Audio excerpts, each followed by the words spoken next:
Hello, today we're going to take a look at how you might want to use this Pro Tools Studio in conjunction with Logic or Ableton or any other digital audio workstation. Now we're still going to be using Pro Tools, but I'm going to show you ways in which you can easily switch between DAWs and how to keep things simple as possible in terms of file management. So here we've got a scratch track which was made in Logic Pro, and it's been bounced out for our drummer to come into the studio and record his drum parts, just so he knows whereabouts in the song he is. So it's basically a click track and some simple MIDI sounds. So first things first, we're going to make sure everything's aligned by matching the tempo of the session. So I know this track is at 167 BPM, so I'm going to come up here and type that and hit enter. And then I'm going to make sure it's aligned to the grid. Now I can see on this track that there's a click and it's starting on beat 1, so I can keep everything in grid mode and just slide it to the nearest beat 1. Now if it weren't aligned, I could go on slip mode and be more precise with dragging it. So now we're ready to record our drums, and I'm going to assume for this video that you know how to record in the studio, so we're going to skip the tracking process and I'll see you on the other side of that.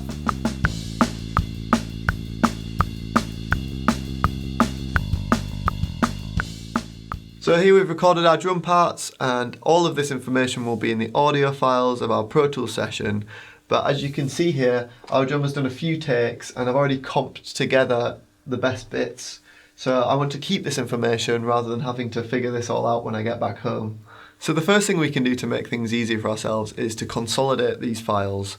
Now that just means taking all of these separate clips from the different takes and merging them together into one file for each track. It's important to know where your start point is when you're consolidating clips, so when you're transferring between sessions you don't have to figure out where things line up later. So I'm going to make sure I highlight these clips from exactly the same start point as the scratch track. So I'm going to highlight from here all of these clips, edit and hit consolidate clips, which is there, otherwise I can hit Option Shift 3. Now you're going to see here it's generated an entire new audio file for each track. And if I go into our audio files folder in Finder, I can see that these are the most recently generated clips, and there's one there for each track. So again, I could take these files, put them on my hard drive, take them home and know exactly the start point and everything's comped together, and I could start mixing at home. But as you can see here, I've already done a little bit of mixing and I've added this plugin here to my snare. I've added a gate, so it's closing the gate when the snare's not hitting. It's important to remember that when consolidating clips, you're just merging the audio files, so no processing you've done in Pro Tools will be kept in that file. So if I want to keep this plugin here, for example, I'm going to have to print the track out after the effects. So to do this, I'm going to output the snare to a new track. So I'm going to select output, hit new track. Now this is going to be a mono audio track because we're recording to it, and I'm going to call this snare gate print. Now I'm going to make sure this is outputting to our master for this video, just so you can hear it's going via this loop back. And then I'm going to solo safe it by pressing Command and then hitting the solo button, which means when I solo this track, it's coming through. Now we're not hearing anything, and that's because I'm neither recording nor monitoring the input. So if I hit input monitoring, there we go, our snare's coming through. So I'm going to hit record on this track, and I'm going to go from the start point, which we've kept consistent throughout, and I'm just going to hit record. So I'm just going to let this run through, and it's going to print out and generate this new audio file. Okay, so now that's recorded a whole new track, and again, as we can see in our audio files, this has just gone right to the top here, snare gate print, and again, I could just drag that onto my hard drive and take that home with me. But the last thing we might want to do here is use some of the great hardware that we've got in the studios. I'm obviously not going to have access to this at home, so I want to run my room mics through some compressors. So to do this, I'm going to output this track to 2 channels on the desk, and here we've got 17 and 18 free. I'm going to route the room mics to outs 17 and 18. So I'm going to need to switch these buttons to A channel input, which is coming out of Pro Tools. So I can see if I now hit play on this, we're getting signal through here, and if I boost up the track, we're getting more. So I'm going to set this to 0 and see if we've got this coming out of the desk. There we go. I can hear that. So we're not hearing that in Pro Tools yet, so I'm going to create a new track here by Shift Command N, and it wants to be a stereo track and it's an audio track. So this now wants to come in from 17 and 18. So all we're doing here is running the room mics to these channels on the desk, and now we have an input for these tracks on the desk. And if I hit input monitoring, there we go, that's coming through. So now we have these coming through the desk, I have the option to route things in our patch bay over here.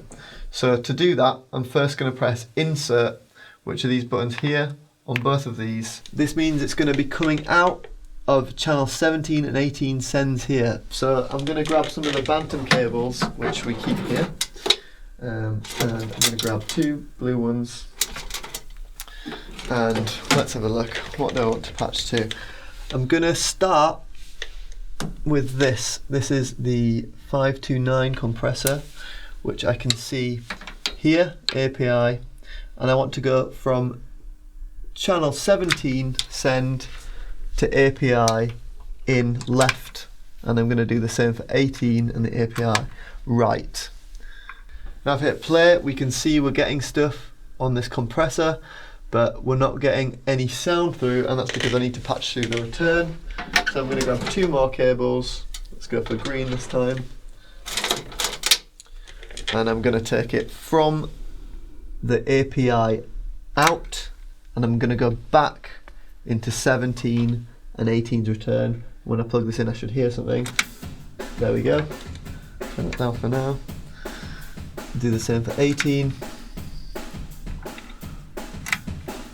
Right, so now we have this compressor going, and let's just for demonstrative purposes make this rather extreme. Let's go fast attack, high ratio, we'll do a fast release. And then if I want to do anything else, I might want to run these through this SSL EQ, which is the E series, which is here. So I'm going to go from the out of the API into the in of the SSL E series. And then again, 2 more cables. Let's go red, just to keep everything color coordinated. We'll go out of these and returning to channel 17 and 18. Okay, so now these are patched. I'm going to hit play again, and I can make sure these are pressed in, and I can hear we're getting a lot of high end there, so these are effective. And let's say we want to remove some low end, quite like the high boost. Maybe let's remove some mids. If I want to, I can go back to the desk here, and I can take the inserts off. That's what we had before.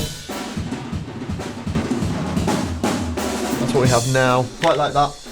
So now, same for what we did with the plugin, right? I'm going to hit record on this track, and I'm going to make sure we've started in exactly the same place, and then just record it like we would any other audio track.